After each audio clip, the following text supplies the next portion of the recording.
অল্প মই কিবা ভুল থুল কৰছোঁ বোধহয় কৰাৰ পাছত আৰু আপিটা ফট কৰি নকবাৰে ৰাতিপুৱা গেল মইতো একদম আৰু এইখিনি চব জেগাতে গাৰ দোকান থাৰ দোকান কগৰবোৰ থগৰবোৰ একদম আৰু তুলুঙে চব দেৱান ঠেৱান বিচাৰি লওঁ নাপাইলোঁ। কি নাম আছিল?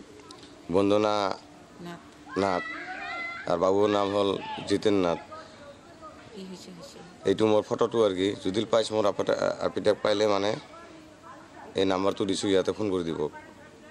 আপিটা যেনেকুৱা হওক লাগে আৰু কি মোক যি হৈছে যি ভুল কচং পাগলি তই ৰাগ ঠাক নুঠিবি তই য'তে নাথাকিছ তই আহে এইখিনিয়ে ক'লোঁ আৰু কি ক'ম।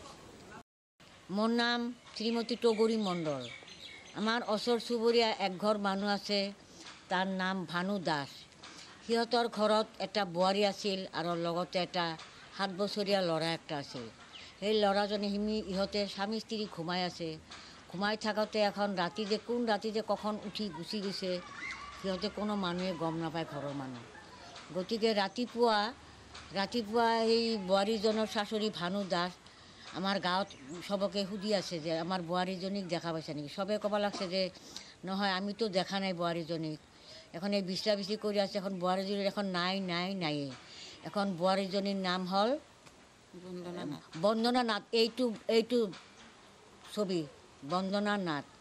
আৰ আপনালোকে যদি কোনোবা জায়গাত এনেকৈ দেখা পায় আৰু বোৱাৰীজনীৰ ডেলিভাৰি আছে মোটমাট 7 মাহ আৰ বাচ্চাটা 7 বছৰ। আৰ যদি আপনালোকে কোনো এই যোৱা 10 তাৰিখ সোমবাৰে ঘৰৰ পৰাই গেছে। ঠাইখিনিৰ নাম হ'ল উত্তৰ শালমাৰা 1ম খণ্ড গাৰো দোকান জয়গুৰু মন্দিৰ। তারপরে এই মোবাইল নাম্বার এটা মই দিছোঁ। যদি আপোনালোকে কোনো জায়গাত দেখা পায় এই ফটোটো দিলোঁ মই এই ফটোটো যদি দেখা পায় তেনেহ'লে এই মোবাইল নম্বৰত আপোনালোকে ফোন কৰিলে এই থানাত পাব আৰ কি।